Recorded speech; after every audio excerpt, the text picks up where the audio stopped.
संपन्न दलित है उनका आरक्षण छीन लेना चाहिए। झूठ बोलते हैं तेजस्वी यादव। मुझे दिखा दे कहीं पे कोई ध्यान, मुझे दिखा दे एक जगह भी जहाँ पे चिराग पासवान ने ये ध्यान दिया है, एक जगह भी नहीं दिखा। और अगर नहीं तो तेजस्वी यादव जी ये झूठ बोलना, झूठे बयान देना बंद कीजिए, नहीं तो मजबूरन हमको भी आपके ऊपर कार्रवाई करनी पड़ेगी। ये 2 चरण के चुनाव हो चुके हैं और इन दोनों चरण के चुनाव में एक बात स्पष्ट है कि मौजूदा प्रधानमंत्री जी 4 जून के बाद तीसरी बार देश के प्रधानमंत्री बनने जा रहे हैं। इसमें कहीं कोई संदेह नहीं है, इसमें कहीं कोई शंका नहीं और जरूरी है हमारे प्रधानमंत्री जी का तीसरी बार देश का प्रधानमंत्री बनना जरूरी है। जरूरी है जिस तरीके से पिछले 10 सालों में हमारे प्रधानमंत्री जी ने देश की अर्थव्यवस्था को मजबूत करने का काम किया। पहली बार देश में कोई एक ऐसे प्रधानमंत्री आए जिन्होंने 2047 तक भारत को विकसित देश बनाने का लक्ष्य रखा। पहली बार कोई प्रधानमंत्री ने जमीनी स्तर पर कार्य करना शुरू किया, भारत को विकसित देश बनाने को लेकर। आज से 1 दशक पहले हमें से कोई नहीं जानता था कि भारत की अर्थव्यवस्था कौन से पायदान पर है और आज हम लोग को गर्व होता है कि दुनिया में भारत की अर्थव्यवस्था 5वें नंबर पर है। ये सम्मान देने का काम हमारे प्रधानमंत्री जी ने किया। कुछ लोग कहेंगे अर्थव्यवस्था अर्थशास्त्रियों का विषय है, हमें साथियों जब एक देश की अर्थव्यवस्था मजबूत होती है तो हर राज्य का राजस्व बढ़ता है। जब राज्य का राजस्व बढ़ता है तो हम लोग के क्षेत्र का आर्थिक विकास होता है और जब क्षेत्र का आर्थिक विकास होता है तो प्रति व्यक्ति आय में इजाफा होता है। हर गरीब व्यक्ति के हाथ में ज्यादा कमाई आती है। ये वो सोच है जो आने वाले दिनों में भारत को एक विकसित देश बनाने की दिशा में लेकर जाएगी। आज से पहले किसी प्रधानमंत्री ने महिलाओं के सम्मान की चिंता नहीं की, किसी प्रधानमंत्री ने महिलाओं के लिए शौचालय बनाने का काम नहीं किया। छोटी जरूरत पर कितनी बड़ी जरूरत है वो गांव में रहने वाली महिलाओं को।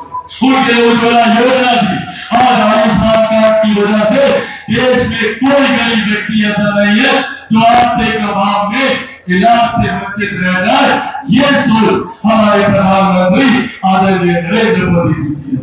जहां एक तरफ उन्होंने सड़क से हमारी सीमाओं को भी उन्होंने सुरक्षित रखने का काम किया तो वहीं अंतरिक्ष के माध्यम से कैसे हमारा देश विकास की राह पर आगे बढ़ सके इस बात की चिंता भी हमारे प्रधानमंत्री जी ने की। पर साथियों आज जब यहाँ आप लोगों के बीच मौजूद हो, कई लोग आएंगे, विपक्षी दलों के कई नेता झूठ बना कर आएंगे, बड़ी बड़ी बातें करेंगे, जबकि हकीकत है ये वही लोग हैं जिनके ऊपर 55 साल तक केंद्र में हम लोगों ने भरोसा किया और 15 साल तक बिहार में हम लोगों ने भरोसा किया। जो लोग इतने साल तक बिहार का देश का विकास नहीं कर पाए, आज जब ये लोग आते हैं तो इनके पास मुद्दा क्या है? ये मुद्दा उठाएंगे कि हम लोग इनहेरिटेंस टैक्स लेकर आएंगे। क्या है ये? क्या है ये विरासत का टैक्स? ये एक ऐसा टैक्स है जो आपकी जमीन, आपकी संपत्ति, जो भी जेवर जायदाद आप लोगों ने इकट्ठे किए हैं, जो भी गरीब किसान ने छोटी जमीन को अर्जित करके रखा हुआ है या एक गरीब मजदूर ने जो जमीन अपनी अर्जित कर रखी है उसका 55% हिस्सा ये लोग आप लोगों से छीन लेंगे। इससे पहले भी कई लोग नौकरी के बदले में आप लोगों से जमीन छीन चुके हैं। अब ये लोग एक व्यवस्थित तरीके से जमीन हड़पने के लक्ष्य के साथ आगे बढ़ रहे। ऐसे में साथियों हम लोगों को इस बात को ध्यान देना है कि जो हमारी जमीन हड़पता है हमें उसका साथ देना है या जो हमें सम्मान देने का काम करता है हमें उसका साथ देना है। हमें इस बात का ध्यान रखना है कि जो हमारी माताओं बहनों को गाली देने का काम करता है, जो लोग महिलाओं का अपमान करते हैं, याद कीजिएगा 90 का वो दशक जिस तरीके से जंगल राज की वजह से घर की महिलाएं बाहर नहीं निकल पाती थी, आज वही जंगल राज की आहट दोबारा सुनाई देने लगी। जिस तरीके से राजद के नेताओं के सामने मेरे परिवार को गाली दी जाती है, गाली गलौज की सभ्य समाज में कहीं कोई जगह नहीं है, कोई स्थान नहीं। पर ऐसे में जब इस तरीके के शब्दों का इस्तेमाल किया जाता है और इनके नेता खामोश रहते हैं कि इनकी सोच को दर्शाता कि किस तरीके से महिलाओं का सम्मान इनके लिए मायने नहीं रखता। इसीलिए साथियों आज आग्रह करने आया हूं, एक तरफ प्रधानमंत्री जी है जो हम लोग को सम्मान विकास की राह पर आगे लेकर जाने का काम करते हैं, दूसरी तरफ वो लोग हैं जो अपने लाठी में तेल पिलाने का काम करते हैं। इन लोगों के पास कोई मुद्दा नहीं है, इसीलिए लोग मुद्दा उठाते हैं। कभी संविधान खत्म हो जाएगा, कभी आरक्षण खत्म हो जाएगा, कभी लोकतंत्र खत्म हो जाएगा। याद कीजिए 2015 का विधानसभा का चुनाव, पूरा चुनाव राजद के नेताओं ने आरक्षण समाप्त हो जाएगा, आरक्षण समाप्त हो जाएगा को लेकर ये चुनाव लड़ने का काम किया। आज 10 साल बीत गए, बताइए किसका आरक्षण छीना गया? ये डराने की राजनीति करने का काम महागठबंधन के लोग करते हैं, इससे सावधान रहने की जरूरत है। जिस तरीके से राहुल गांधी जी झूठ बोलने का काम करते हैं और ये बार बार मेरे प्रधानमंत्री ने हर मंच से इसको दोहराने का काम किया। आदरणीय गृह मंत्री अमित शाह जी ने हर मंच से दोहराने का काम किया। बार बार केंद्र की हमारी सरकार ने इस बात को स्पष्ट तौर से कहा है कि न आरक्षण पर न संविधान को लेकर किसी तरीके का कोई बदलाव होगा। और आज आप लोगों के सामने हाजीपुर की इस धरती में खड़े होकर मैं मेरे नेता, मेरे पिता आदरणीय रामविलास पासवान जी के संघर्षों की कसम खाकर आप लोगों को ये विश्वास दिलाता हूं, न संविधान को कोई खतरा है, न आरक्षण को कोई खतरा। साथियों, हमारी सरकार ने जात पात धर्म मजहब से उठकर तमाम तरीके की गरीब कल्याण की योजनाओं पर काम किया। आज की तारीख में और इसका श्रेय में मेरे नेता, मेरे पिता आदरणीय रामविलास पासवान जी को दूंगा। आज भी देश में प्रधानमंत्री गरीब जन कल्याण योजना के तहत 81 करोड़ लोगों को मुफ्त राशन दिया जा रहा है। ये देश हमारे प्रधानमंत्री जी और मेरे पिता आदरणीय रामविलास पासवान जी की है। आप लोगों को मिलता है ना राशन? किन लोगों को हाथ उठाकर बताइए, हाथ उठाकर बताइए। ये सोच है मेरे प्रधानमंत्री जी की, मुख्य धारा के साथ गरीबों को बाहर निकाल कर जोड़ने की। पिछले 10 सालों में 25 करोड़ से ज्यादा गरीब परिवार मुख्य धारा के साथ जोड़ने का काम किया। और दूसरी तरफ ये लोग भ्रम कराते हैं आरक्षण समाप्त हो जाएगा।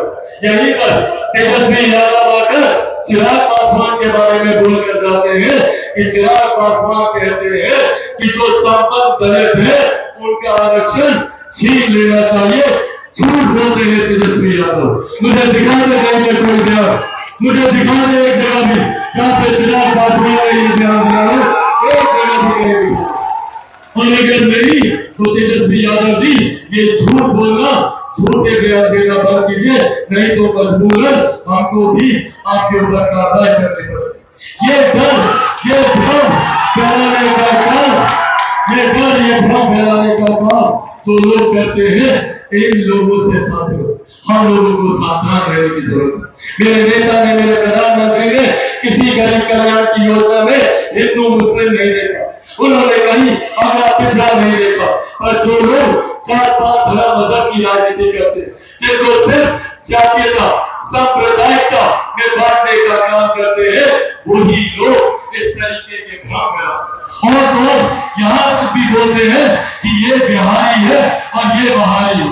बताइए चिराग पासवान कहीं से बहारी हो सकता है क्या? बताइए चिराग पासवान बहारी हो सकता है क्या? ये मेरी मिट्टी है, ये मेरी जमीन है, इस जमीन में मेरे पिता का खून पसीना मिला हुआ, ये मेरी जमीन है। और जो लोग बोलते हैं कि भैया चिराग पासवान बहारी है, तो वो लोग कौन लोग हैं जो विदेश से आते हैं और टूरिस्ट बनकर यहाँ पर चुनाव लड़ने का काम करते हैं? आज बस आप लोगों से इतना आग्रह करूंगा कि जरूरी है विकास की राह से जुड़े रहे।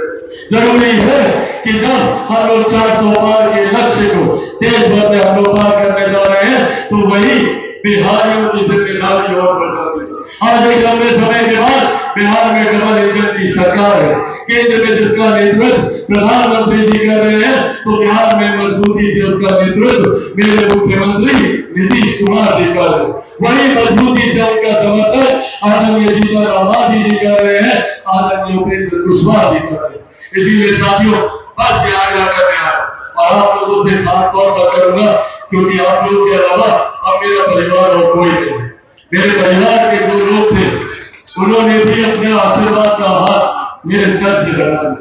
आज मुझे कम से कम उम्मीद थी कि आज वो आते, आज मेरे चाचा जी, मेरे अभिभावक जिनको मैंने हमेशा अपना पिता रखा, आज मुझे उम्मीद थी कि कम से कम आज के दिन एक बार बड़ा दिल करते, एक बार मुझे दिल से अपना बेटा मान लेते, तमाम गिले शिकवे भूलकर एक बार आज इस मंच पर आकर अगर वो मुझे गले लगा लेते, मैं तमाम सारी बातों को मैं भूल जाता। पर आज भी उन्होंने मुझसे वही नफरत बरकरार रखी। मेरे लिए वो बड़े हैं, मेरे लिए वो आदरणीय है, मेरे लिए वो सम्मानित है।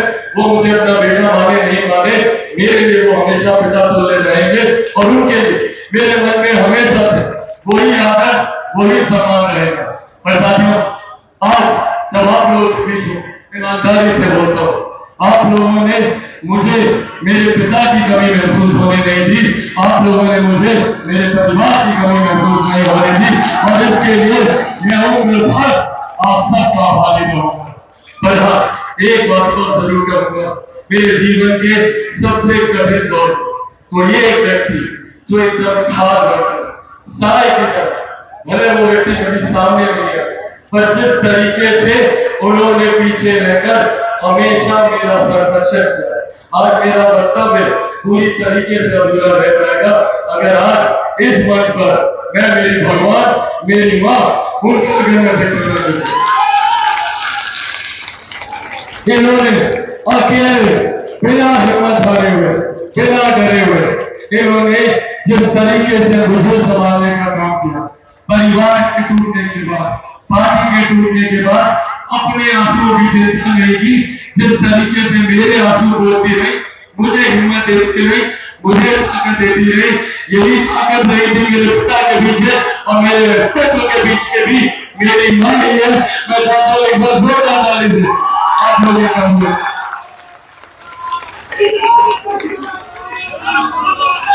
मैं एक लाइन में बोलती नहीं है मतलब, पर मैं चाहूंगा एक लाइन बोले। मैं आदिपुर की जनता से अपील करना चाहती हूँ, जैसे आपने मेरे पति को यहाँ आशीर्वाद दिया है, उसी तरह मेरे बेटे चिराग को